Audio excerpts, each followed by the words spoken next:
sudah diputuskan bahwa kalau memang tidak terdaftar di berita acara, itu tidak usah diberikan kesempatan untuk mengikuti ujian. Nah, jadi saya kira suatu hal yang sangat luar biasa kita ambil suatu tindakan seperti itu agar tidak terulang-ulang. Karena memang ada kecurigaan saya selama ini, barangkali ada memang mahasiswa dengan model itu ikut saja kuliah, terus tapi tidak membayar, apalagi kan dulu sistem pembayaran kita tidak seperti sekarang. Kalau sekarang sudah tertata, sudah masuk di sistem, jadi ketahuan betul siapa yang bayar, siapa yang belum. Nah, kalau dulu hanya ini bisa saja mereka fotokopi itu kartu pembayaran, baru mereka perlihatkan nama kita. Jadi saya kira demikian untuk evaluasi ini. Kemudian yang terakhir barangkali karena saya tentang promosi. Jadi memang perlu kita promosi sambil memperbaiki sistem pembelajaran kita barangkali. Yang perlu juga kita pikirkan untuk menggait calon-calon mahasiswa dari luar daerah. Ya. Kenapa saya sampaikan begini? Karena sekarang seperti Unhas, baru-baru ini itu mereka sudah punya tiga program vokasi di daerah. Itu ada di Sidrap, saya tidak tahu di 2 tempat yang lain. Itu Fakultas Pertanian. Fakultas Pertanian Universitas Hasanuddin itu punya program vokasi di daerah. Sehingga kita Fakultas Pertanian seperti UIN itu pasti akan semakin sulit lagi bersaing dengan seperti Universitas Hasanuddin seperti itu yang sudah berada juga di daerah. Nah, barangkali saran saya ya selain tadi yang sudah disampaikan oleh Pak Kepala Biro seperti apalagi juga di Politani sudah ada D4-nya apa segala. Ya, ini memang suatu perlu ada semacam lompatan yang kita perlu bahas. Mungkin kalau perlu ada prodi khusus yang kita coba bagaimana munculkan, apakah model pembelajaran yang kita minta izinkan. Kan dulu itu model pembelajaran jarak jauh kan sebenarnya itu legal.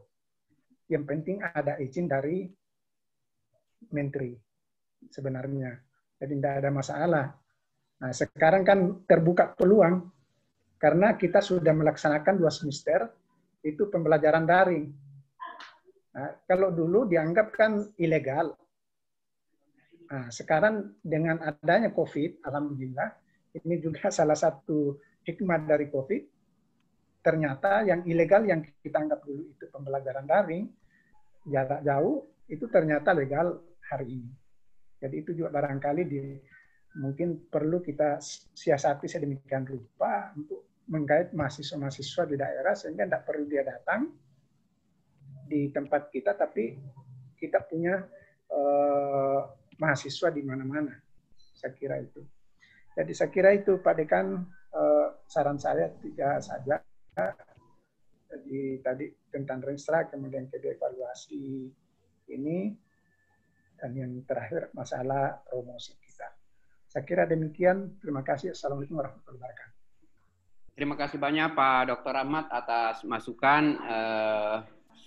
Ya, semuanya lengkap saya kira diberikan masukan mulai dari Renstra ya sampai ke promosi ya. Jadi insya Allah Pak, karena kita mau juga proses evaluasi atau review Renstra kita ini juga terekam dan terdokumentasi dengan baik. Jadi mungkin nanti hari inilah kita mulai membicarakannya. Mungkin nanti juga kita akan bentuk panitia teknisnya untuk pelaksanaan dan kita buatlah secara formal seperti saran dari Pak Dr. Ahmad dan Pak Kepala Biro. Mungkin 1 hari atau beberapa hari kita melakukan yang namanya secara formal yang namanya revisi Renstra Fakultas Pertanian tahun 2021-2025.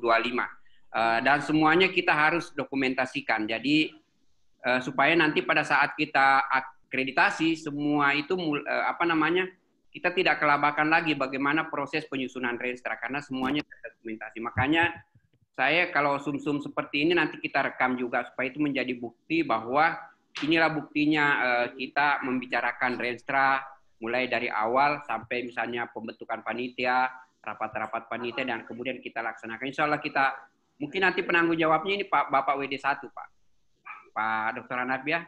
Bapak WD1 nanti menyusun timnya, tim pelaksananya, kemudian nanti kita tentukan juga waktu kapan kita melakukan renstra penyusunan renstra sekaligus dengan renov. Ya anggaplah semacam mungkin rapat kerja dan sebagainya, karena kalau renovnya juga sudah dibicarakan berarti kita sudah rapat kerja. Mungkin begitu Pak Dr.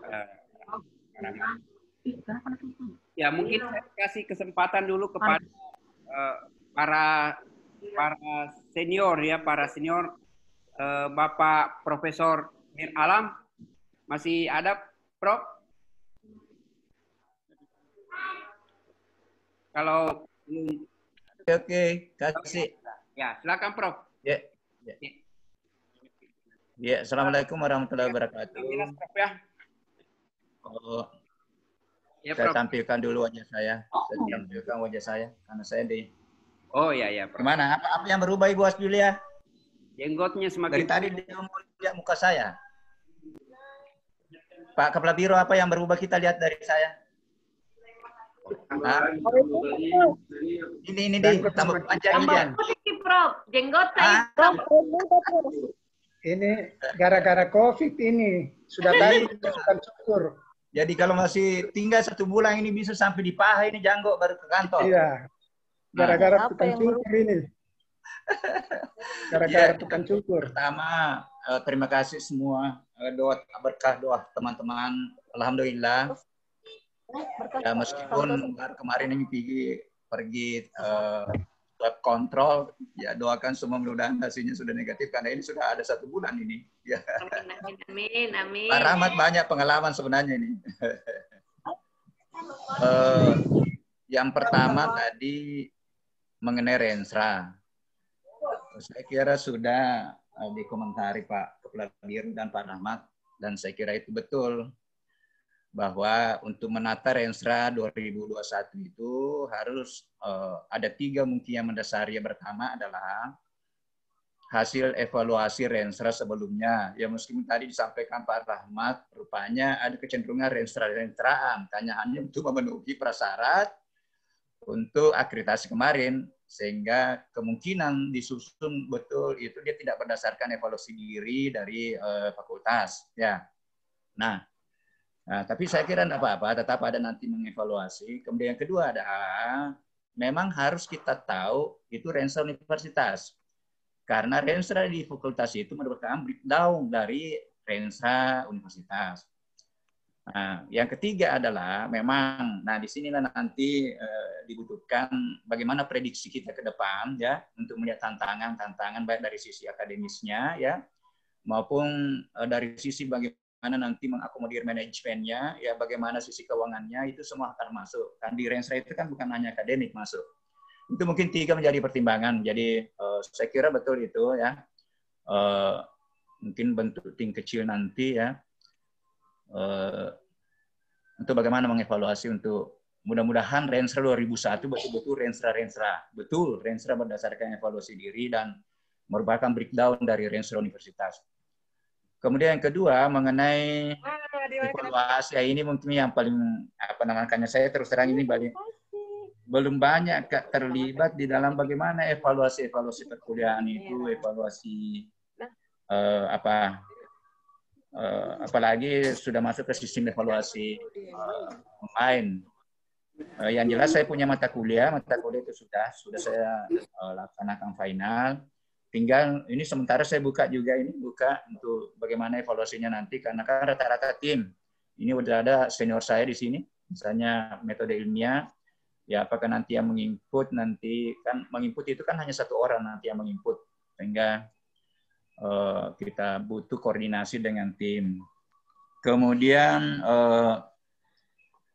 yang terkait dengan promosi, ya saya kira betul tadi apa yang disampaikan oleh Pak Rahmat bahwa ini sudah tiba saatnya nanti untuk bagaimana kita menyampaikan informasi kepada calon-calon mahasiswa yang bisa menjadi daya tarik dan ada harapan masa depan. Dan daya tarik bisa menjadi salah satunya kemudahan dalam sistem perkuliahan, ya. Sistem perkuliahan tadi yang disampaikan, misalnya bahwa bisa daring, minimal bisa blended misalnya, bisa padukan antara daring dengan luring. Kemudian saya sarankan Pak Dekan mungkin nanti masuk sedikit nilai jual itu MBKM, karena saya yakin bahwa MBKM itu ada nilai jualnya kan. Karena misalnya ketika kita mempromosikan itu bahwa kita bekerja sama dengan Unibrau, kerjasama dengan ini, ya, nah itu bisa menjadi daya tarik bahwa Anda bisa kuliah nanti di sana ketika misalnya sepakat dengan aturan-aturan main perkuliahan di tempat lain. Jadi bisa itu menjadi promosi. Jadi saya kira itu mungkin jadi konten promosi bisa nanti dimasukkan MBKM, ya. Kemudian bisa misalnya kuliah sambil mengabdi di kampungnya, ya, sehingga kan kita bisa sampaikan semua itu bahwa berpeluang misalnya 1 tahun itu dia bisa tinggal di kampung untuk apalagi misalnya di agrotek itu dengan konsep integrasi kawasan mitranya di dalam implementasi MBKM. Jadi bisa mungkin itu menjadi nilai-nilai jual dalam tanda petik selain yang lain.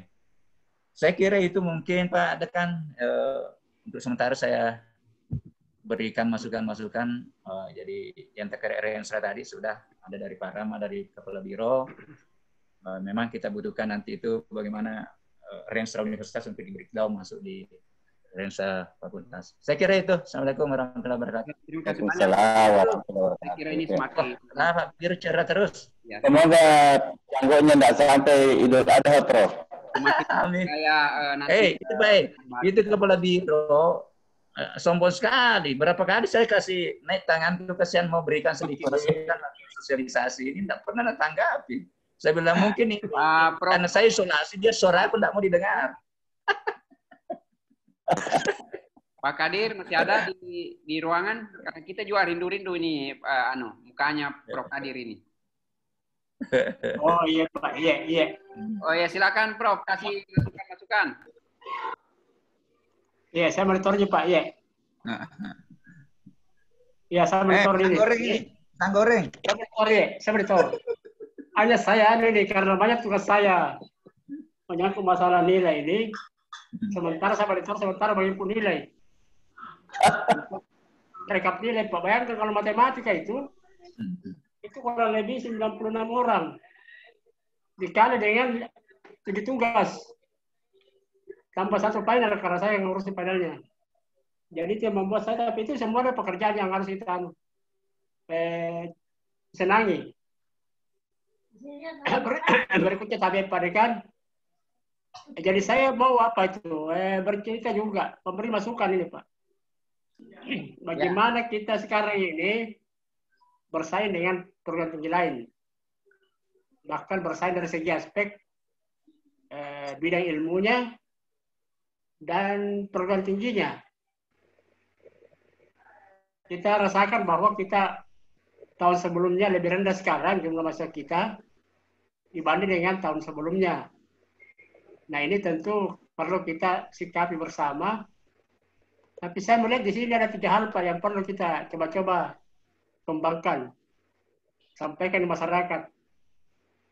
Bagaimana kalau kita memang ini dari aspek bahasa Pak, bahasa Inggris. Kemudian bahasa Arab.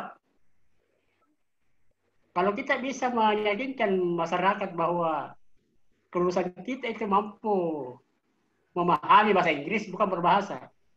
Memahami bahasa Inggris dan bahasa Arab itu sudah luar biasa Pak. Itu sangat kita diminati karena memang kampus kita karena itu. Tambah satu bahasa. Contohnya saja di beberapa tempat-tempat untuk anaknya masukkan di pesantren-pesantren, kayak daftarnya di situ bahasa juga masalahnya. Itu Pak. Jadi pokoknya kita ramu sedemikian rupa sehingga mereka mampu itu sedikit menaikkan nilai bahasa terutama bahasa Inggris. Nggak bisa. Mungkin bahasa Arab. Jadi dia ketiga dia dapat bahasa Indonesia, bahasa Arab, bahasa Inggris ini Pak. Nah, yang kedua, kita harus menyederhanakan bahasa Inggris. Jadi misalnya saja pembayaran SPP, BPP. Nggak ada kelompok Pak. Yang sekarang ini belum terkait dengan menyangkut masalah ini tadi. Menyangkut masalah aspek lain, misalnya nilai. Nah, bagaimana caranya itu kita bisa memperbaiki kualitas di aspek lain kalau tidak terintegrasi dengan BPP lunas, berarti baru bisa meningkat ke berikutnya. BPP-nya kalau kita paksa dia untuk bujuk-bujuk dia untuk lunas. Tapi kalau ini sudah terkait dengan dengan link di SPP, BPP, artinya orang yang tidak membayar SPP, maksudnya tidak membayar SPP, BPP, terutama BPP-nya tidak terdaftar, belum terdaftar. Jadi itu mereka pasti usahakan penuh di situ. Dan itu dia terungkap di dalam beberapa pertanyaan waktu sosialisasi baru-baru ini. Itu sangat bagus. Yang berikutnya perlu lagi berkaitan dengan perbaikan sistem kita ini adalah absensi lain. Kalau di Bosowa Pak, menurut teman-teman yang memang saya dibuktikan, mereka itu sudah online absen sejak tahun lalu. Jadi seorang dosen itu mengabsen lewat HP-nya, lewat HP-nya, kehadiran mahasiswa di HP-nya semua. Jadi tidak perlu diantarkan ke rumah, Prof ya? Jadi masih manual. Jadi tidak perlu tidak perlu tanda tangan itu diantar ke rumah. Ya, jadi absensi lewat online, absensi dosen. Jadi kita ketahuan. Jadi hanya kita diberi hak legalitas untuk menginput yang absen mahasiswa dan kita sendiri begitu ya. Itu Pak. Jadi di tangan kita mengabsen mahasiswa siapa yang hadir. Ya, mungkin pada saat ini barangkali tidak bisa kita absen langsung satu persatu karena ada mahasiswa yang kesulitan jaringan itu. Nah itu. Yang berikutnya adalah ini Pak, barangkali juga ini perlu kita, memang saya sependapat kita bicarakan di restoran dan renov. Tetapi barangkali itu kan mengacu kepada yang di atasnya, restorannya UIN. Jadi itu dulu kita dulu mantapkan, baru kita buat ke bawah. Renovnya tidak ada masalah jadi. Restoran kita ini karena harus mengacu kepada restorannya UIN. Restoran UIN dibuat ini juga kan kebutuhan di dalamnya kita masih berdiskusi tentang hal-hal yang dapat kita lakukan secara real. Bisa kita buktikan. Contoh sederhana saja ini. Tentang penelitian. Kasihan. Kita bagaimana dosen? Harus kan penelitian dan pengabdian. Dan penelitian pengabdian ini perlu dana. Nah, belum ada suntikan dana dari universitas. Ini juga belum ada, Pak. Jadi ini perlu dana nih. Kesemuanya ini hal-hal yang masih berupa fiktif itu bisa usahakan. Belum ada sih. Jadi fiktif ini nanti ini bagaimana caranya kita kurangi sedikit demi sedikit. Sehingga itu lebih lebih ke arah yang kembali kebenaran. Ya. Apakah kita tidak benar ini Pak Kadir? Kita tidak benar selama ini. Apakah selama ini kita tidak benar Pak? Saya on di sini Pak. On di sini on. On Pak. Tidak. Halo. Apakah kita selama ini tidak benar? Enggak, ini on Pak. On saya ini, coba lihat. On. Iya memang Om, kita maksud saya, apakah kita selama ini tidak berada pada jalur yang benar, Pak? Oh begitu Bandi ya. Maaf ya. Iya. Malam ini. Aduh, saya sudah kehilangan ini. Ya, jadi artinya memang ini Pak, mohon maaf ini kan auto correction. Jadi ke dalam ini bahwa apa yang kita perbuat selama ini kan kita tahu semua ini sudah umum. Jadi kita terkadang dari kulantu orang bilang. Jadi karena kalau kita serba salah juga.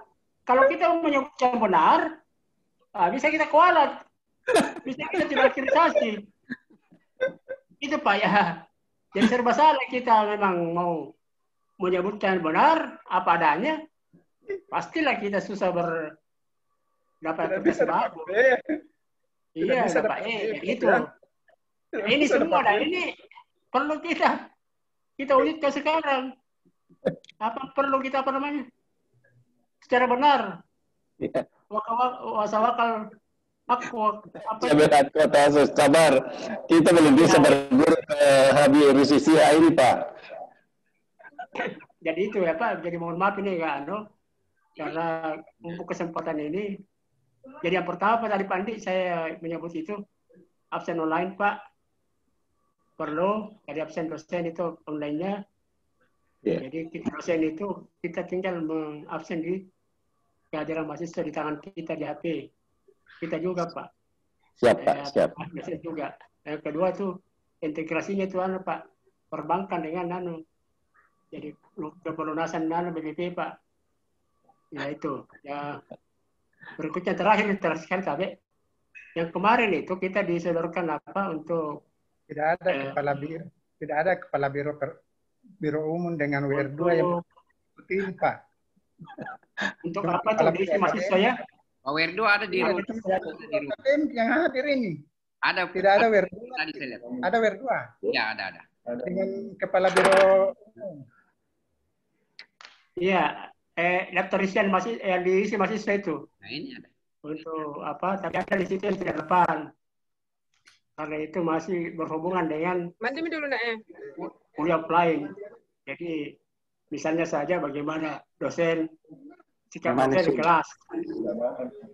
Itu kan tidak dijawab itu berapa nanti. Mungkin perlu perbaikan Pak. Sekian dulu barangkali Pak. Mohon maaf. Saya harus melanjutkan apa? Kata saya janji teman saya untuk memasukkan namanya nih. Iya. Melihat kembali ini. Makasih Pak. Assalamualaikum warahmatullahi wabarakatuh. Waalaikumsalam warahmatullahi wabarakatuh. Ya, terima kasih Pak Dr. Kadir atas masukan-masukannya. Jadi saya kira bukan hanya di fakultas untuk masukannya, tapi juga universitas. Saya kira Pak WR2 juga hadir, Bapak Kepala Biro akademik terkait dengan tadi yang smart campus. Jadi smart campus ini memang harus betul-betul smart Pak menurut Prof. Kadir tadi. Ya, bukan hanya terintegrasi dengan ini, tapi pembayaran itu sudah sejak dulu kita selalu meminta, cuma memang ada pertimbangan-pertimbangannya saya kira pimpinan universitas sehingga belum terintegrasi. Jangan sampai terintegrasi tidak ada mahasiswa yang bisa belanja karena dia belum melunasi. Dan saya kira banyak hal sudah mendapatkan juga masukan-masukan dari kita semua dosen terkait dengan integrasi smart campus, termasuk juga sebenarnya evaluasi perkuliahan dosen dan sebagainya.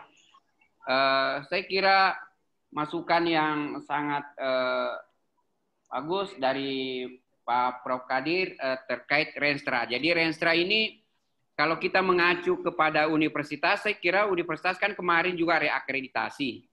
Walaupun tidak divisitasi karena langsung diperpanjang masa status akreditasinya. Tapi Renstranya pada saat itu sudah dibikin. Virtual aku. Enggak bisa ke di situ. Universitas yang tentunya merupakan sekarang sistem online. Aku dulu tanya sebagaimana caranya, karena saya kan alumni ini. Kasih dulu di situ keuangannya. Itu caranya mau sakain orang. Masuk ke Sorata Pak Werdua. Iya, iya. Oke. Makasih banyak. Tuh nomor kita lakunya baru kita transfer ke petunjuknya ya. Halo, assalamualaikum. Iya, ya. Silakan Pak Werdua sekalian. Assalamualaikum warahmatullahi wabarakatuh. Mohon maaf saya terlambat. Tadi saya buka-buka baru di warung kopi tadi Pak. Wah. Sempat ngopi. Mantap sekali. Alhamdulillah. Warung kopi Pak Werdua. Ada. Masih ada kurangnya tidak makan coto. Iya, saya kira tadi mendengarkan beberapa masukan-masukan atau saran-saran dari teman-teman, tentu juga beberapa pikiran yang sempat saya tangkap, yaitu mengenai sampaikan oleh Pak Kadir terkait dengan penerimaan mahasiswa baru. Katanya kalau bisa ada yang nilai plusnya lah kita di UIM ini. Saya sekedar informasi sampaikan Pak, karena kita ini ada kerjasama dengan Cambridge Pak. Jadi Cambridge itu 5 tahun kerjasama dengan UIM, ya. Tapi awalnya ini saya kira masih belum optimal ya. Mudah-mudahan nantinya ke depan ini bisa kita optimalkan kerjasama itu, karena sudah terlanjur tanda tangan kontrak selama 5 tahunan. Oleh karena itu kemarin juga Ibu Rektor wanti-wanti kami, tentu ke depan juga perlu penyesuaian SPBB karena adanya beban yang kita harus keluarkan terhadap kerjasama kita itu. Nah, kemarin saya mulai melirik dari semua perguruan tinggi yang menjadi kompetitor kita, terutama penetapan SPBB. Ternyata memang kita ya masih rendah ya. Namun ada juga yang lebih tinggi pembayaran SPBB-nya kita. Contoh misalnya di UMI. UMI itu akreditasinya A, BPP-nya 1.750.000, kita B, BPP-nya 2 juta sekarang ya. Sehingga itu mungkin perlu disusun sedemikian rupa, dan insya Allah dalam waktu singkat ini saya akan laporkan sama Bu Rektor dan saya akan rapatkan dengan yayasan mengenai penetapan pembayaran BPP dan SP. Yang saya lakukan sekarang ini Pak, untuk sementara bagaimana penertiban ya dosen-dosen, karena kelihatannya memang ada beberapa dosen yang ganjal bagi kami, karena ada dosen mengajar di suatu prodi tapi mereka tidak punya home base dan juga tidak punya jakpung, sedangkan mereka dibayar full 100%, ya lumayan juga gaji yang diterima, sehingga ini mungkin menjadi pekerjaan bagi kami, tim kami, Kabak SDM dalam rangka bagaimana untuk merasionalkan atau bagaimana untuk menata kembali home base yang ada. Ini ada beberapa dosen memang yang tidak mampu dan juga yang hengkang dari kita, termasuk pegawai. Kami juga setelah membuatkan surat pemberhentian untuk segera diberhentikan gajinya untuk tidak dibayarkan lagi. Tujuan kami ke depan nantinya itu untuk bagaimana menata home base itu, dan juga nantinya kalau misalnya memang ada seleksi penerimaan, mungkin agak berat barangkali kalau misalnya nantinya yang masuk ke kita ini tentu disesuaikan dengan kompetensinya dan keilmuannya ya. Contoh misalnya kemarin itu banyak sekali terjadi di teknik alumni peternakan masuk, di teknik juga ada alumni sospol dan macam-macam lah, sehingga sekarang kami sementara untuk melakukan penataan. Nah, tentu saya juga mendengarkan tadi dari Pak Dekan ada rencana kunjungan Pak Menteri ya. Saya kira Pak Dekan mungkin jauh-jauh hari sebelumnya ada penyampaian ke kami Pak, karena sistem pengelolaan keuangan sekarang dengan yang lalu itu agak-agak berbeda. Kita juga sering keteteran di dalam rangka untuk menghadapi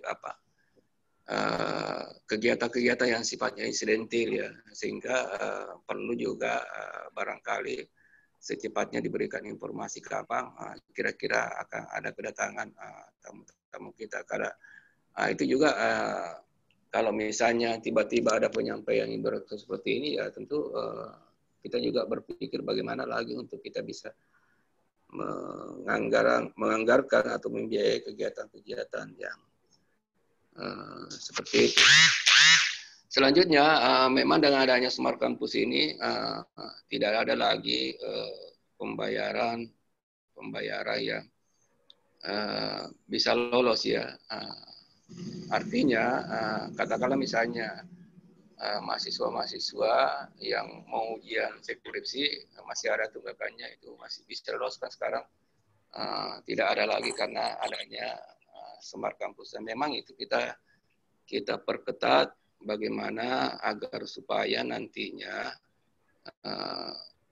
di keuangan itu tidak lagi seperti ada tunggakan mereka diberikan kelolosan untuk ujian. Kami juga tidak menerima surat-surat pernyataan ya yang dari mahasiswa, karena kadang membuat surat pernyataan minggu depan bayar tapi 2 tahun baru muncul, sehingga itu membuat kita kewalahan-kewalahan. Selanjutnya untuk penerbitan ijazah, ya mungkin juga saya kemarin saya roba dan saya sampaikan sama Ibu Rektor, saya ini mengambil suatu kebijakan, dan tentu sudah memang telah saya sampaikan sebelumnya bahwa pembayaran ujian ijazah itu sudah include dengan pembayaran ujian akhir. Yang kemarin itu ijazah diambil diurus apabila mahasiswa alumni ini membayar ijazahnya, sehingga data-data di PDDikti itu tidak bisa terhapuskan. Dan saya sudah sampaikan juga Pak Ilham, mohon nanti Pak Ilham kalau misalnya nantinya sudah ada SK Widisium, penetapan Widisium, mungkin dari masing-masing fakultas itu mungkin dijadikan dasar untuk bagaimana kita menghapus data-data mahasiswa itu yang banyak. Bukan kita hanya ada data sampai kemarin dihitung sekitar 2000-an. Kemarin saya bincang-bincang dengan Pak Setpel, UMI juga pernah mengalami data sampainya sebanyak 54.000, sehingga itu memang agak menyulitkan kita.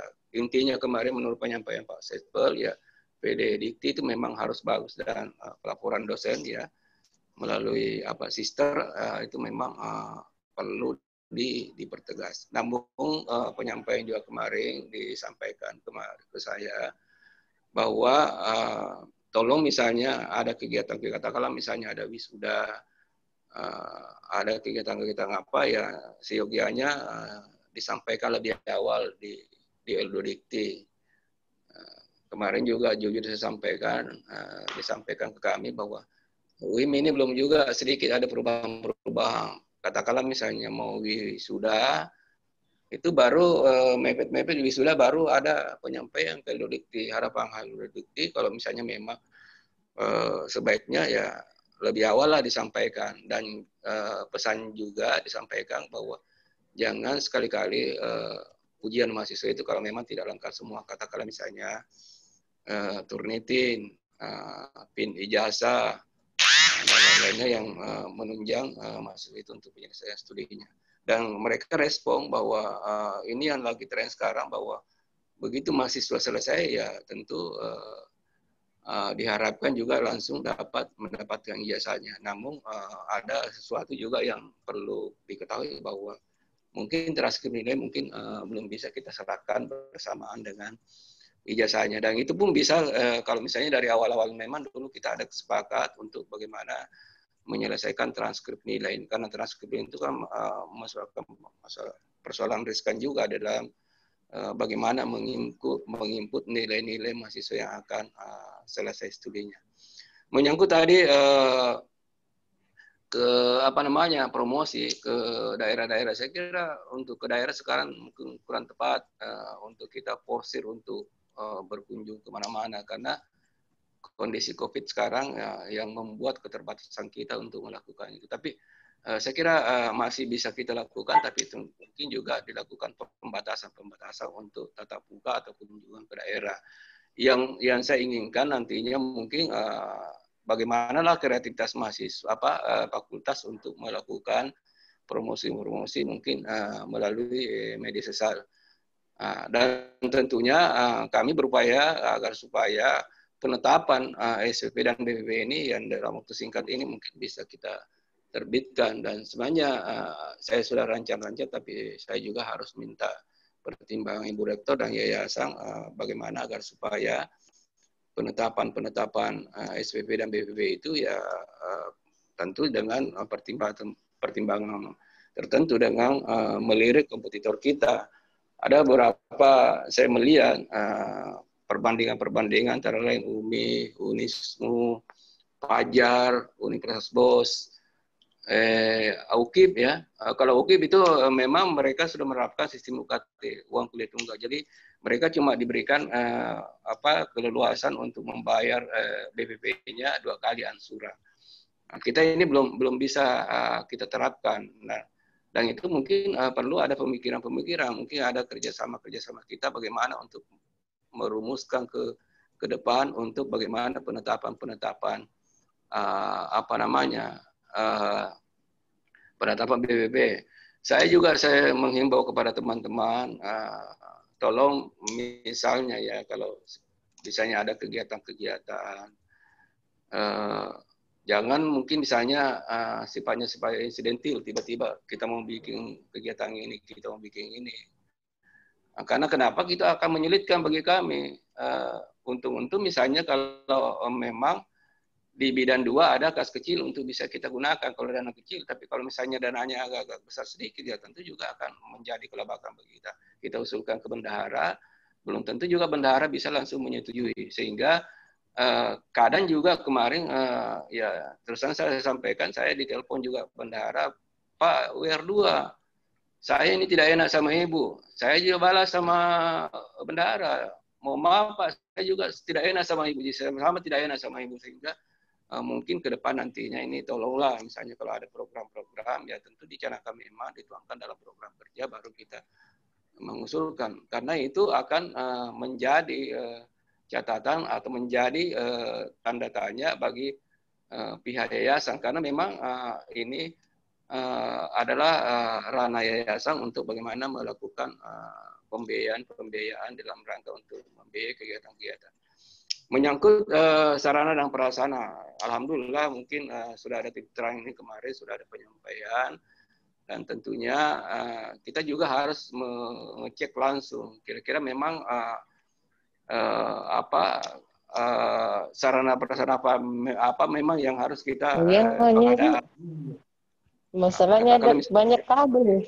Ada di pertanian, ada di teknik, dan tentu nanti Kabak Umum beserta staf. Habis zuhur baru ke sini Bu Fina. Sebelum kita menyampaikan untuk melakukan pembiayaan. Selanjutnya juga menyangkut pengelolaan kelas non reguler dan pasca sarjana, ya tentu juga kita harus bukannya saya katakan kurang bagus, tapi mungkin barangkali sedikit perlu lebih disempurnakan ya antara fakultas satu dengan fakultas yang lainnya, terutama yang mengelola kelas non reguler ya. Saya kira ini sudah berlaku secara general semua, tidak ada lagi pembedaan antara fakultas A, fakultas B, dan fakultas C ya. Sehingga nantinya itu akan lebih memudahkan kita untuk bagaimana mengatur keuangan, apalagi dengan adanya sistem Smart Campus. Namun sistem Smart Campus saya katakan bahwa itu belum optimal, masih ada saja kendala-kendala yang dihadapi, termasuk juga kendala-kendala yang dihadapi adalah bagaimana sistem transferannya itu dari menggunakan virtual akun dari mahasiswa ke rekening yayasan yang ada di BMS. Saya kira itu penyampaian yang saya sampaikan, dan tentunya kami berharap bahwa pertanian ya tentu sampaikan sebagai ikon daripada Islam Makassar ini ya, tentu kita ke depan memang harus kita bekerja keras bersama-sama bagaimana untuk mewujudkan agar Fakultas Pertanian itu bisa menjadi benar-benaran ikon daripada UIM ya. Saya kira itu, terima kasih. Saya kembalikan kepada Kan. Wassalamualaikum warahmatullahi wabarakatuh. Ya, terima kasih Pak WR2 juga sekaligus sebagai dosen kita di Fakultas Pertanian atas informasi-informasi yang sudah disampaikan kepada kita semua. Nah, mungkin juga melalui kesempatan ini tadi berkembang terkait dengan Renstra Pak WR2, nanti kami juga butuh Renstra Universitas, itu yang pertama. Kemudian juga tentunya kami butuh nanti statuta, kalau misalnya statuta itu juga bisa disampaikan kepada kami, karena itu semuanya merupakan rujukan untuk pelaksanaan revisi Renstra untuk Fakultas Pertanian. Karena kita mau tidak mau kita harus merevisi Renstra kita, karena 2021 itu sudah lewat masa Renstra yang terdahulu. Jadi mungkin nanti melalui Pak WR2 atau stafnya kita bisa dapatkan Renstra. Saya yakin Renstra Universitas dulu juga sudah disusun waktu reakreditasi universitas. Walaupun mungkin juga masih tadi itu seperti yang disampaikan Pak Dr. Ahmad, mungkin kita susun karena kita sangat terdesak karena adanya reakreditasi. Nah, mudah-mudahan kita Fakultas Pertanian ini reakreditasi kita 3 tahun lagi, artinya 2 tahun kita ada kesempatan untuk menyusun Renstra ini. Mudah-mudahan ini kita akan susun menjadi prioritas kegiatan di tahun 2021 Fakultas Pertanian. Tersusunnya Renstra dan Renov, karena ya tidak mungkin kita bisa bekerja atau bisa saja kita bekerja tapi kita tidak punya acuan resmi. Makanya ini yang perlu kita sampaikan. Dan sekaligus juga kesempatan ini kita sampaikan memang terlebih dahulu kepada Pak WR2, artinya secara informal, ya tentunya nanti rapat kerja fakultas juga membutuhkan pembiayaan. Jadi tidak serta-merta nanti dianggap lagi misalnya tiba-tiba. Nah, artinya penyampaian awal untuk merevisi Renstra dan Renov, kita sekaligus melakukan rapat kerja Fakultas Pertanian. Nah, supaya ke depannya terstruktur kegiatan-kegiatan yang kita lakukan. Yang kedua, kegiatan yang membutuhkan pembiayaan, tentunya juga ini universitas sudah tahu, yaitu promosi. Ya, nanti kebijakannya berapa tiap fakultas untuk diberikan biaya promosi itu nanti tergantung dari kebijakan universitas. Nah, tentunya juga tadi kuliah umum yang kita usulkan. Nah, ini semuanya nanti akan secara resmi kita akan menyurat setelah semua tim dari kegiatan-kegiatan prioritas 2021 ini bisa kita kita susun. Walaupun juga kita memang sebenarnya banyak hal, kalau kita mau ini banyak sekali pembiayaan yang harus kita biayai. Makanya mungkin ke depan, ke hari Rabu ke depan ini kita akan bicarakan lagi terkait keuangan di Fakultas Pertanian. Ya, kita mau, ya sebenarnya kita di Fakultas Pertanian kita tidak mau terlalu tergantung dari universitas. Kita akan melanjutkan apa yang sudah dirintis Pak WR2 dulu. Ibu Rektor mengatakan kemandirian Fakultas Pertanian. Saya kira banyak sumber-sumber aset-aset yang bisa kita optimalkan sehingga kita bisa menghasilkan dana sendiri. Tidak lagi terlalu banyak tergantung ke universitas. Nah, cuma memang ini membutuhkan tentunya modal-modal awal yang kita perlu disupport oleh universitas. Karena terus terang saja sarana prasarana di Fakultas Pertanian ini juga sudah sangat memprihatinkan Pak WR2. Ini saja ruangan seminar, ruangan rapat ini kalau kita lihat chatnya ini Pak sudah melepuh-melepuh. Makanya nanti Pak WD2 saya mau minta koordinasikan bagaimana supaya ruangan seminar ini bisa lebih cantik lah, lebih bagus. Karena sekarang ya sudah tak buka-buka ini semua chatnya. Mungkin itu Pak, jadi semuanya pasti kita akan sampaikan secara resmi ke universitas terkait pembiayaan. Terkait SPP BPP ya tentunya kita juga menunggu kebijakan dari universitas.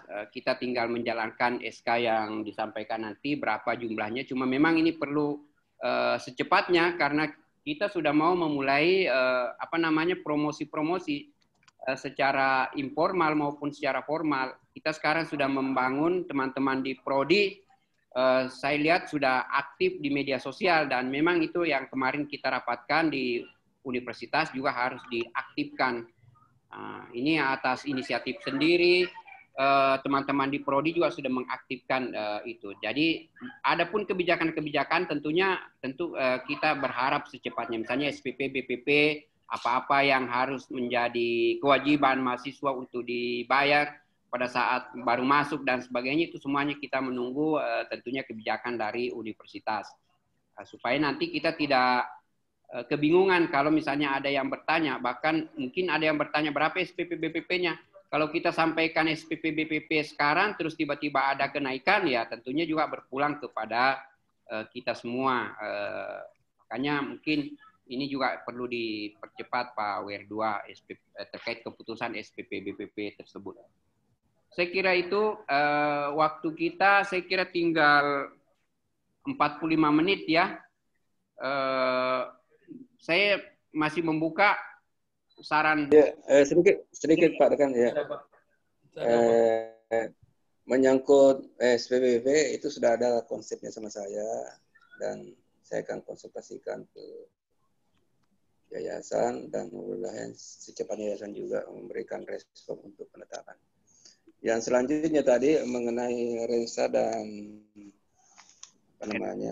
statuta. Kalau statuta ada sama saya, Rensa ini ada di bagian umum yang disimpan nanti. Insya Allah kita akan fasilitasi untuk berikan kepada fakultas ya. Selanjutnya mengenai pembiayaan, saya kira itu masukkan saja, nanti kita melihat kira-kira berapa nantinya yang akan bisa kita lakukan pembiayaan. Dan saya sangat setuju sekali apa yang disampaikan oleh Pak Dekan tadi bahwa itu adalah kemandirian yang mudah-mudahan fakultas pertanian juga bisa mandiri dan tidak terlalu banyak juga tergantung pada universitas. Bukan hanya di pertanian tapi fakultas lainnya juga yang justru lebih banyak mahasiswanya justru tidak mandiri. Ya, mungkin merasa cengeng mungkin ya, sehingga seperti itu yang kejadian-kejadian selesainya dia bisa bangkit tapi kelihatannya tidak mampu untuk bisa melakukan sifat kemandirian itu ya. Contoh misalnya ya di fakultas saya kira kalau mau dibanding dengan fakultas pertanian, saya kira luar biasa ya sumber-sumber masukan. Nah itu saya tahu setelah saya di bidang keuangan ya ternyata cukup lumayan. Ya. Saya kira itu Pak, terima kasih. Assalamualaikum warahmatullahi wabarakatuh. Waalaikumsalam. Terima kasih banyak Pak WR2 atas dukungannya. Mungkin masih ada yang lain Bapak Ibu? Saya Pak. Sebelum nanti Tendrit mungkin terakhir menyampaikan evaluasi. Mungkin evaluasi nanti hanya penyampaian ya untuk kita semuanya. Siapa? Siapa lagi? Ada? Pak, saya Pak. Pak Yasin. Pak Yasin. Ya. Ya, silakan Pak, singkat dan jelas. Ya. Jadi kasih Pak BD. Ringkas saja. Yang pertama tadi untuk menyangkut akreditasi kita, ya mudah-mudahan bisa 4A. Jadi strateginya, rencananya saya sangat mendukung tadi apa gagasan dari Pak Prof. Kadir ya, meningkatkan kualitas daripada mahasiswa maupun dosen-dosen mengenai English knowledge. Jadi saya sangat mendukung Pak. Memang dalam rapat serum yang dulu memang ini sudah sering saya kemukakan baik pada almarhum WR1 maupun pada Pak Prof. Alam ini selalu saya kemukakan ini. Jadi ini diulang lagi oleh Pak Kadir. Saya sangat sependapat Pak. Jadi memang kita mau berbahasa internasional itu minimal Inggris kita harus pengusahaan terutama konversinya. Ya. Jadi saya sangat menarik. Tadi menambah bahasa Arab. Kalau bisa ya bisa. Saya kira ini tidak terlalu susah karena di UIN kita ini kan ada fakultas sastra. Ada fakultas sastra jurusan English course. Kita dengan memanggil mereka itu sangat senang juga untuk membagi pengetahuannya. Jika tidak susah dilaksanakan. bisa mengatur saja dengan skenario pelaksanaannya. Itu yang pertama, Pak. Kemudian yang kedua ini saya ingatkan juga ini kepada Pak WD ini. Jadi di awal pelantikan Bapak ini kita sudah pernah membahas jurnal agrotek kita, tetapi rupanya ini sudah diam-diam lagi. Jadi saya ingin supaya ini kita ingat kembali, angkat kembali. Saya sendiri sudah mengirim, kalau nggak salah sudah mengirim 3 naskah ke Adik Teguh, ya. Tapi rupanya ini agak diam. Nah, saya kira ini perlu kita serius untuk menangani. Ini kan sangat bagus untuk meningkatkan akreditasi kita untuk menuju B, bahwa kita mempunyai jurnal dan bisa diterbitkan secara kontinu. Kalau memang belum cukup sampai 7, ya saya kira bisa diterbitkan dalam istilahnya dulu ada namanya publikasi khusus. Jadi publikasi khusus itu tidak perlu sampai mencapai target 7 atau 8, 3 atau 4 makalah, tentu lebih tipis. Itu bisa kita terbitkan juga. Jadi yang penting kata kuncinya Pak WD ini kita serius kembali untuk menangani jurnal kita, karena saya kira sudah ada Teguh mengumpulkan untuk siap publish. Saya kira tidak membutuhkan banyak biaya juga. Ini kan sisa diramu saja bentuk format makalahnya, kemudian sesudah itu kita cetak dan masuk diperbanyak saja, mungkin 20 sampai 25 eksemplar cukup. Kemudian yang terakhir ini Pak WD untuk menyambut maba kita, ya, maba kita, mahasiswa baru kita jangan masih sistem daring.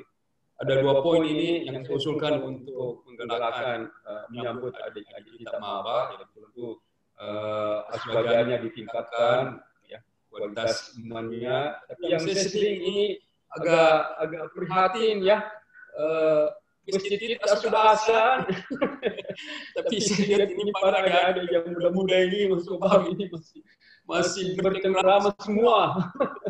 Jadi apa nggak bisa kita memberikan mereka motivasi bahwa sebaiknya waktu azan itu kita tinggalkan semua aktivitas untuk menuju salat kita. Apalagi nanti kalau kita tahun ini sudah pindah ke gedung baru, masjid baru, langkah sedikitnya, ya, kalau masjid kita yang begitu megah, yang begitu indah, tetapi diisi oleh hanya 1 baris saja. Padahal kalau kita panggil semuanya maba-maba ini, kita akan terisi lebih bagus. Mengenai yang kedua maba ini, kalau bisa ini dilakukan, barangkali bukan tugas kita, tapi ini bisa disarankan di tingkat universitas, lomba hafal surah pendek, ya. Dan semakin di juz 30 saja maksud saya, semakin banyak surah dihafal di situ bisa diberikan imbalan royalti yang ala kadarnya. Itu usulan saya supaya bahwa ini juga akan tiba kepada masyarakat bahwa ini betul-betul kita aswaja ini kampus UIM. Saya kira itu gagasan dan saran-saran saya Pak Widi. Kalau muafiq, bila komentar. Assalamualaikum warahmatullahi wabarakatuh. Waalaikumsalam warahmatullahi wabarakatuh. Terima kasih Pak Yasin atas masukan-masukan, saya kira sangat konstruktif, ya, mengingatkan kita memang terkait dengan jurnal Pak, ya. Kita jurnal agribisnis dan jurnal agroteknologi sampai sekarang juga kita belum bisa terbit. Nah, saya tadi tanya Pak Teguh, itu juga kendalanya di sistem Pak, di belakang, karena mungkin space untuk OJS itu sudah habis atau seperti apa Pak? Jadi saya minta dihubungi kembali seperti apa supaya bisa dimasukkan kita. Karena memang reakreditasi kita ke depan ini ya tentunya kita butuh jurnal, ya. Kita agak apa namanya ya, melihat jurnal-jurnal teman-teman yang lain sudah masuk Sinta, ya, kita belum terbit sampai sekarang. Ada Ibu Ade juga di sini, pengelolanya nanti juga bisa kita maksimalkan Pak. Nah, mungkin juga terutama sebagai otokritik juga ini Prof. Kadir, ya. Untuk kita, saya sendiri jarang lagi menulis, sudah agak malas kayaknya menulis proposal. Ya, teman-teman yang masih muda-muda ini, ya kita berharap menulislah proposal pengabdian, penelitian, kemudian menulis jurnal. Nah, kalau kita yang sudah kepala 7 ini, kepala 5, Kalau melihat ke komputer langsung pedis mata, jadi agak ini Mi. Jadi kita memang berharap Pak begitu. Mudah-mudahan nanti kita minggu depan kita bicara soal keuangan. Siapa tahu kita bisa mensupport teman-teman yang bisa menulis. Karena itu saya apa namanya teringat betul asesor dulu bilang waktu kita reakreditasi, aduh agak susah mendapatkan A ini Pak Suwardi karena ya terkait itu publikasi teman-teman dosen. Nah, kelihatannya tinggal itu. Kalau yang lain-lain kan sudah oke semua. Kita punya sumber daya, kita punya fasilitas dan sebagainya sudah hampir oke semua. Cuma setelah kita ditanyakan jurnal, kita memang agak kelabakan. Nah, alhamdulillah teman-teman saya melihat di Sinta itu kan sudah banyak juga punya apa namanya ID Scopus, berarti dia sudah pernah menulis di Scopus. Mudah-mudahan kedepannya ini bisa kita lebih tingkatkan lagi. Terima kasih banyak Pak Dr. Yasin. Mungkin kalau sudah tidak ada, saya akan berikan kesempatan kepada Ibu Tendri untuk menyampaikan supaya ini menjadi apa semacam kita pegang saja ya, kita pegang dan kita bisa meningkatkan nanti kinerja-kinerja kita. Saya juga sendiri belum melihat bagaimana hasil penilaian mahasiswa terhadap saya, terhadap teman-teman, tapi secara umum saja kita tidak akan menyampaikan secara personal ya, karena ini menyangkut apa namanya privasi teman-teman semua. Tapi secara umum insya Allah bisa dilihat hasil evaluasi yang kita kembangkan. Kita juga nanti meminta saran-saran apa-apa lagi yang kita akan masukkan evaluasi. Walaupun sebenarnya secara universitas di Smart Campus itu sudah ada. Makanya agak kewalahan juga kemarin mahasiswa mengevaluasi karena ada link dari universitas, ada juga link dari kita fakultas untuk kita jadikan pedoman. Iya. Saya persilakan Ibu Andi Tendri, Ibu Dr. Insya Allah Andi Tendri untuk menyampaikan hasil evaluasinya. Kapan pikiran ini? Maka. Ini. Oh jadi sini Pak. Oh iya. Jadi saya membaca. Kasih perbesar, kasih anu ki, bukan itunya, kasih itu mangkok-mangkoknya.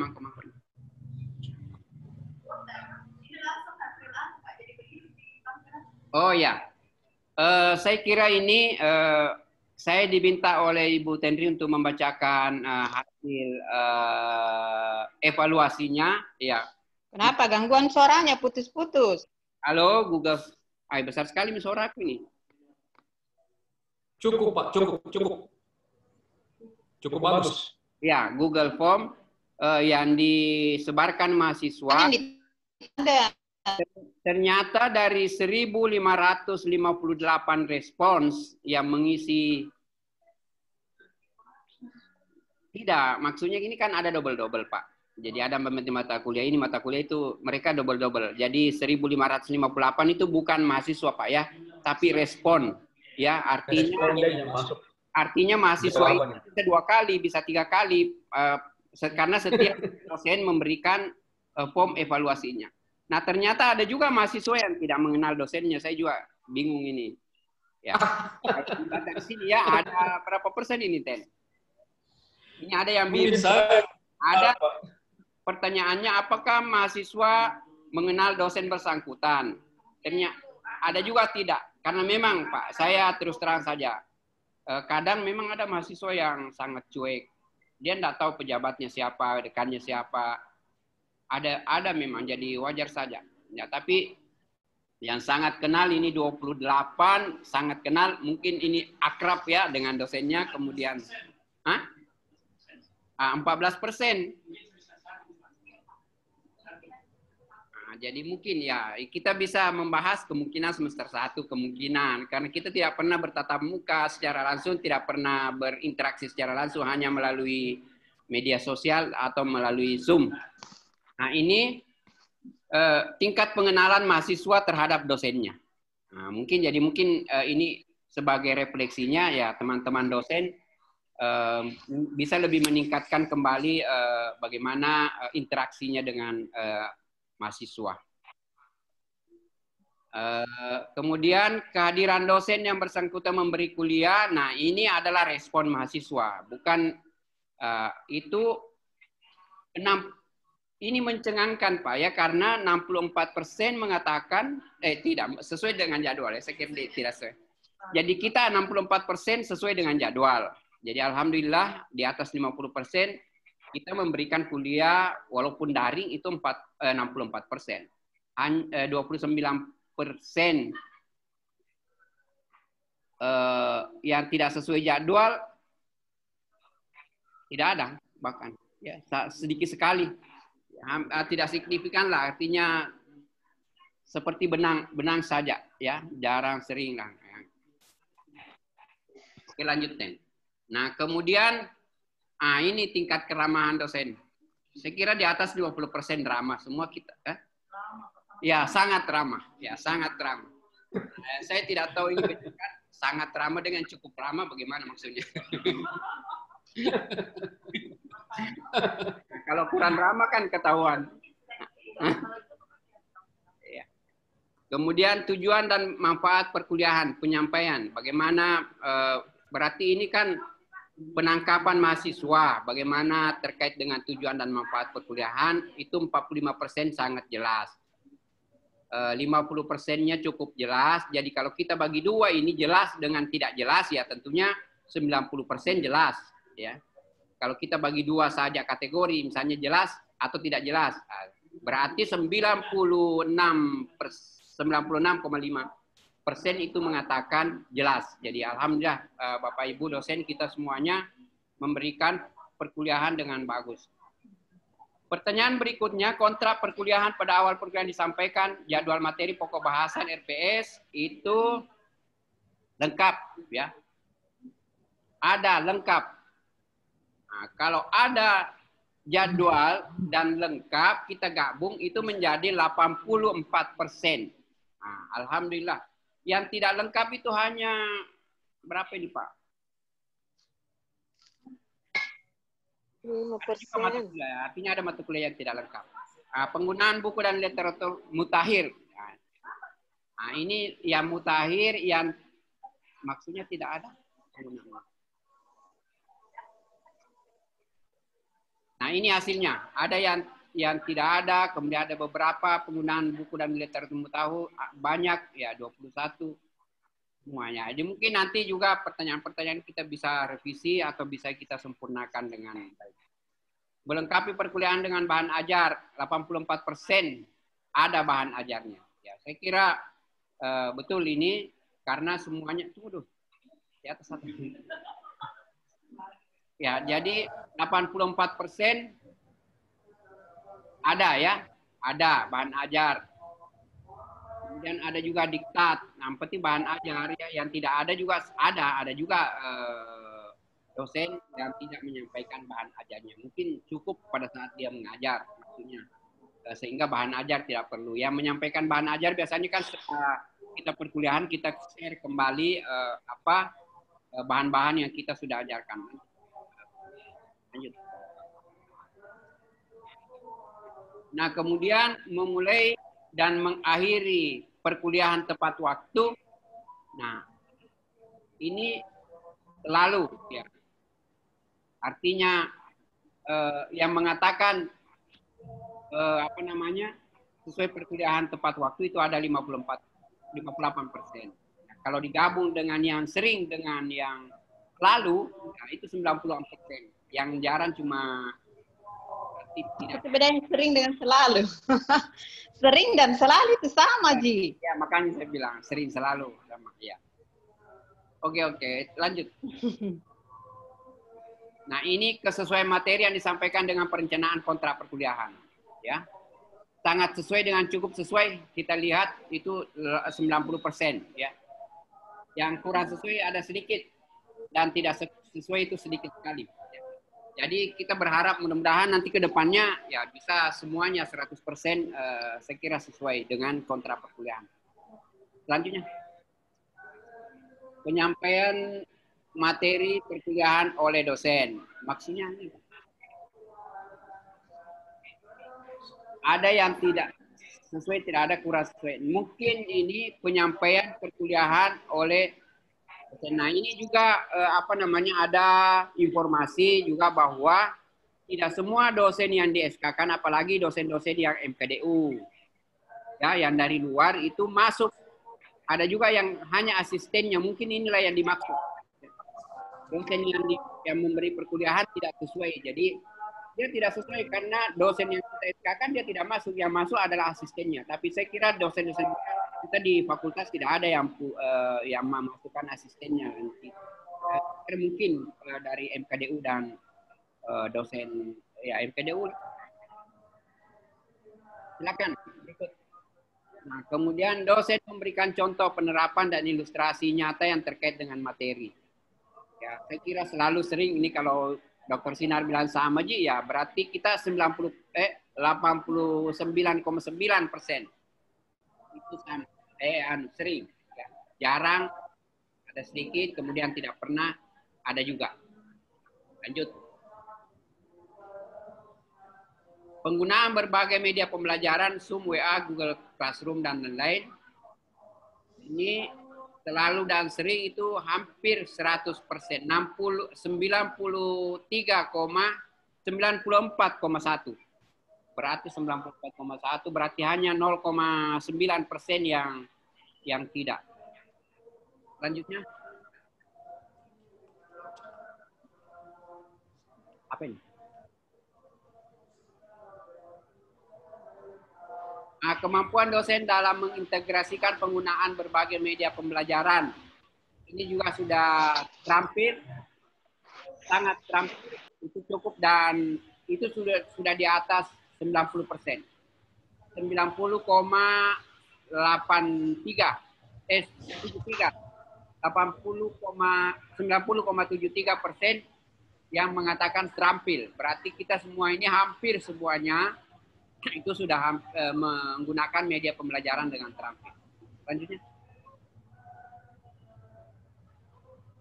Sama gini. Dosen menunjukkan perhatian terhadap kebutuhan mahasiswa. Misalnya memberikan kesempatan bertanya, menanggapi pertanyaan, itu juga 90%. Di atas 90% baik dan sangat baik. Ya. Walaupun cukup sangat baiknya lebih besar dibanding dengan selanjutnya. Menggunakan metode pembelajaran yang dapat meningkatkan interaksi antara mahasiswa dan mahasiswa dengan dosen. Ya. Ini juga selalu itu 90% ke atas. Yang jarang 88,1% dan tidak pernah ada sedikit. Mungkin 0,sekian%. Selanjutnya, Bu Ten. Secara umum, puaskah Anda terhadap efektivitas dosen selaku fasilitator dalam pembelajaran? Nah, hampir semua mahasiswa menyatakan puas. Ya, ada yang cukup puas, sangat puas, 42,9%, cukup puas 50%, jadi puas itu 90,9%.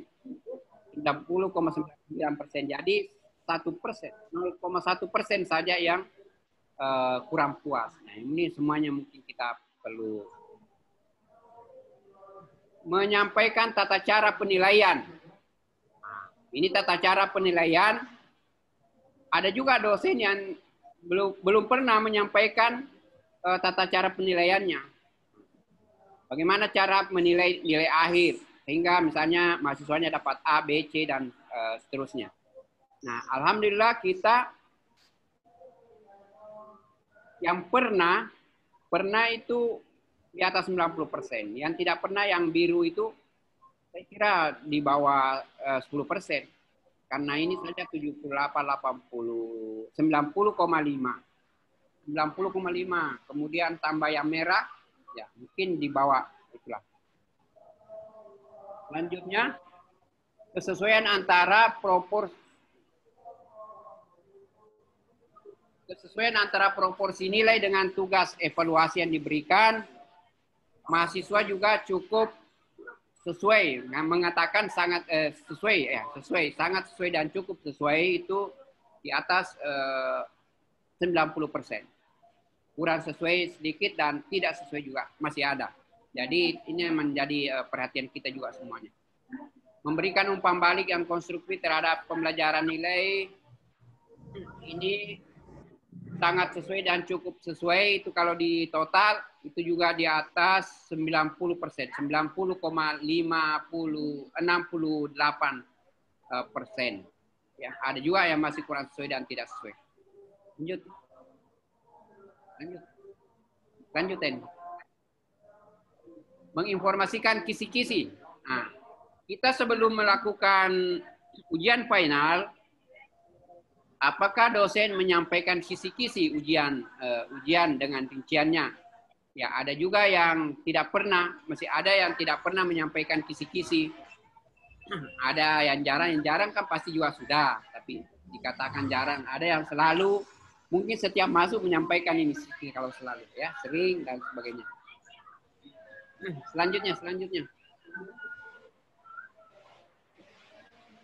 Nah, secara umum bagaimana kepuasan saudara terhadap evaluasi yang diberikan oleh dosen bersangkutan? Ya, secara umum mahasiswa puas. Jadi mungkin juga ada yang tidak puas dan melakukan protes-protes terhadap dosennya, tapi itu tidak banyak.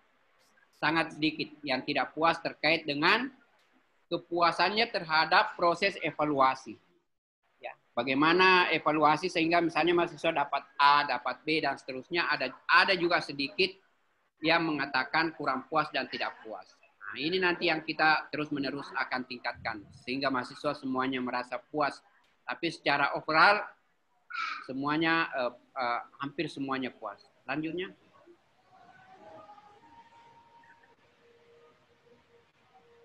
Bawahnya. Saya kira itu Bapak, saya kira itu yang disampaikan oleh tim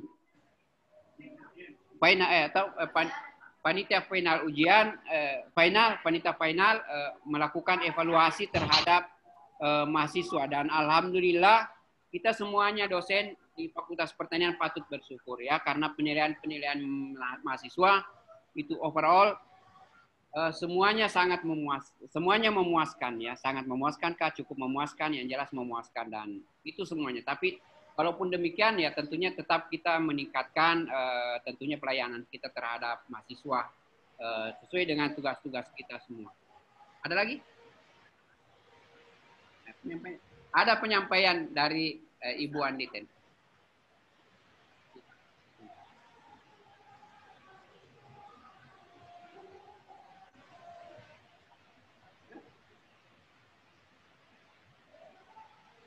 Baik, ada beberapa penyampaian terkait hasil pelaksanaan final dan sudah dikoordinasikan dengan WD1 bahwa hasil final itu masih problem yang dihadapi mahasiswa adalah masalah jaringan, kemudian masih ada beberapa mahasiswa yang tidak tercantum di berita acara. Jadi sebenarnya yang tidak tercantum di berita acara itu ada yang memang belum memprogram mata kuliah, kemudian ada juga karena sistem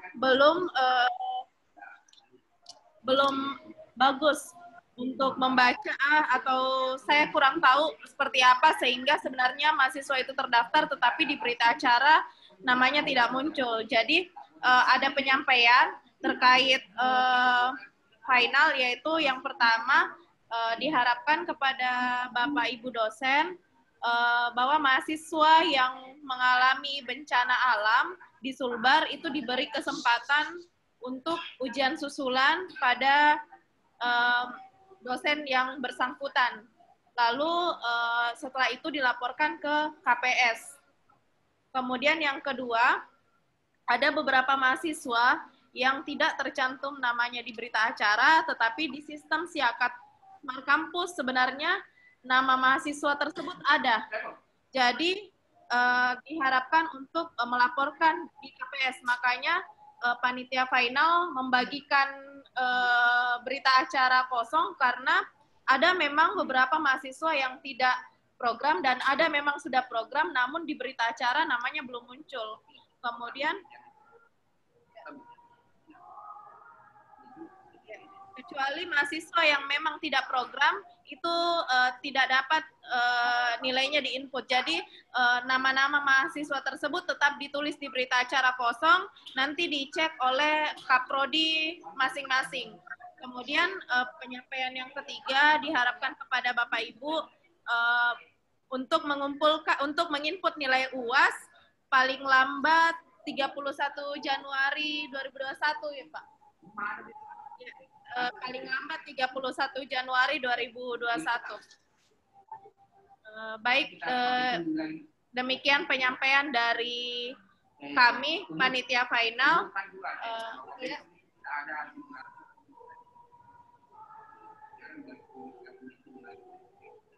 Khusus Fakultas Pertanian, Pak.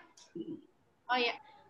Kemudian untuk besok diharapkan sama Bapak Ibu untuk hadir dalam pertemuan simulasi penginputan nilai khusus untuk Fakultas Pertanian. Ya, jadi pelaksanaannya itu bisa luring dan daring, jadi bentuknya hybrid. Baik, demikian penyampaian saya. Wallahul muwaffiq ila aqwamit thoriq. Wassalamualaikum warahmatullahi wabarakatuh. Waalaikumsalam warahmatullahi wabarakatuh. Pak WD1 ada. Ya, Bapak Ibu ada masukan lagi sebelum kita tutup karena ini sudah menjelang zuhur. Ya, kalau masih ada saya persilakan, tapi kalau tidak ada lagi kita akhiri. Dan kami di sini Bapak Ibu yang mau bergabung di ruangan webinar, di sini ada dan ada Bakar, jadi silakan. Nyaman nah. Sebentar juga siang-siang mungkin kita akan bakar-bakar ikan.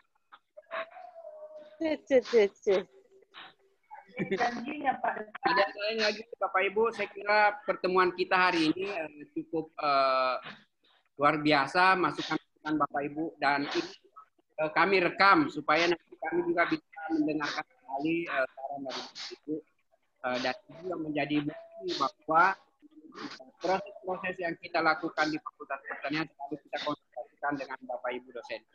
Kira itu. Kalau tidak ada, kita akhiri. Dan sebelum kita akhiri, mungkin doa ya dari Prof. Mir Alam.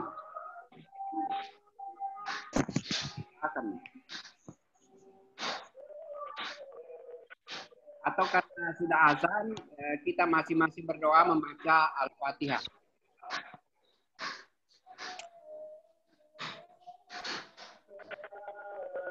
Amin. Saya kira itu Bapak Ibu, terima kasih banyak sekali lagi atas kehadiran Bapak Ibu di Room Zoom. Kami atas nama pimpinan mengucapkan tentunya banyak terima kasih sekali lagi.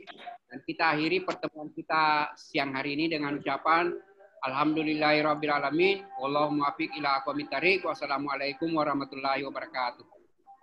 Assalamualaikum warahmatullahi wabarakatuh. Upin, makan bakar apa Upin? Nyaman dah. Ya, bakar. Di situ nah. Hah? Makan bakar sama ikan. Ya. Tidak ada ikannya tapi.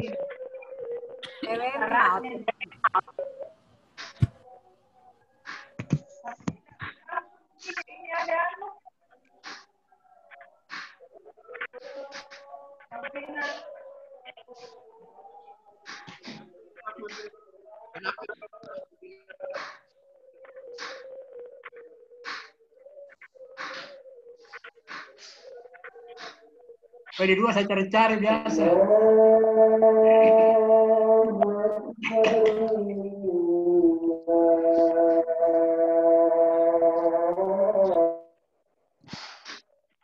Ada kan mana Pak Awal? Pak Awal itu,